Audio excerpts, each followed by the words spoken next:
180 টাকা থেকে যদি এরকম সুন্দর পিৎজা পাওয়া যায় তাও আবার উড ফায়ার, তাহলে তো কথাই নেই। এরকমই একটা পিৎজা রিভিউ নিয়ে আজকে আমি আসছি আপনাদের সাথে। এখানে পিৎজা শুরু হয় 180 টাকায় এবং সর্বোচ্চ যেই পিৎজাটার দাম 12 ইঞ্চি সেটার দাম হচ্ছে 550 টাকা। আর এটা হচ্ছে pizza take wood fire pizza. এই যে এখানে আমি আপনাদের সাথে মেনু কার্ডটা শেয়ার করে দিলাম, আর আমি খুব সুন্দর মতো ভিডিও করে নিয়ে এসেছি আপনাদের জন্য।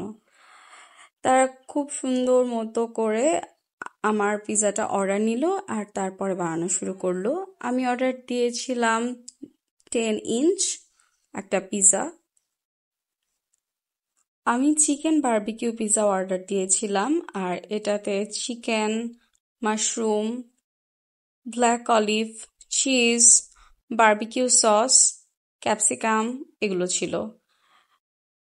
ভিডিওতে দেখা যাচ্ছে সুন্দর মতো হচ্ছে কাঁটা চামচ ব্যবহার করে নিচ্ছে, আর তারা ব্যবহার করছে একটা হোমমেড টমেটো সস, যেটাতে সাথে আরো কিছু সস মিক্সড করে নিচ্ছিল। খুব তাড়াতাড়ি তারা বানাচ্ছিল। এখানে আমি খুব কম স্পিড দিয়েছি, তারপরেও খুব তাড়াতাড়ি সে বানাচ্ছিল। আর আমারটা ছিল হচ্ছে 10 ইঞ্চ, এটা পড়েছে হচ্ছে 320 টাকা। Chicken barbecue pizza. এই তো ভরপুর মোটামুটি ভালোই চিকেন দিয়েছিল। প্রাইস অনুসারে আমি বলবো ঠিক আছে, আর যথেষ্ট পরিমাণে চিজ দিয়ে নিচ্ছিল। এরপরে মাশরুম দিচ্ছিল, এরপরে ব্ল্যাক অলিভ দিয়ে নিচ্ছিল। তাদের এই উড ফায়ার পিৎজার 2টা ব্রাঞ্চ আছে, একটা হচ্ছে টালি অফিসে এবং আরেকটা মকবুল হোসেন কলেজের সামনে। আমি সেইটার একটা ছবি কমেন্ট সেকশনে দিয়ে দিব। আপনি যদি ফেসবুক থেকে দেখে থাকেন তাহলে কমেন্ট সেকশনে পেয়ে যাবেন, আর যদি ইউটিউব থেকে দেখে থাকেন তাহলে অবশ্যই আমার ফেসবুক পেজটা ভিজিট করতে ভুলবেন না। তারপরে এই তো সস দিয়েছে, আর আমি একটু আশপাশের ভিউ নিয়ে নিচ্ছিলাম। সস দিয়ে তারপরে হচ্ছে এটা বেক করতে দিয়ে দিয়েছিল। এই তো এটা কমপ্লিট হয়ে গিয়েছে। এরপরে সুন্দর মতো আমাকে স্লাইস করে দিচ্ছিল, আর উপরে দিয়ে নিচ্ছিল অরিগ্যানো, চিলি ফ্লেক্স।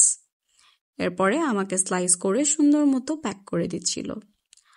আর আমি এটা আগেও ট্রাই করেছি, তাই আমি বলতে পারি এখানকার পিৎজা অনেক ভালো, অ্যান্ড দাম অনুসারে এটা বেশ বেশ ভালো। আমি তাদের পেজটা ট্যাগ করে দেওয়ার চেষ্টা করব ফেসবুকে, আপনারা দেখে নিতে পারেন। আসসালামু আলাইকুম। আজকে এই পর্যন্তই। আপনারা অবশ্যই এই পিৎজাটা ট্রাই করে হতাশ হবেন না, এটা আমি বলতে পারি। এটা রোজার সময় করা একটা ভিডিও। তারা 4টা থেকে সন্ধ্যা পর্যন্ত যতক্ষণ তাদের পিৎজা থাকে ততক্ষণই তাদের দোকানটি খোলা থাকে। আজকে এই পর্যন্তই। আসসালামু আলাইকুম।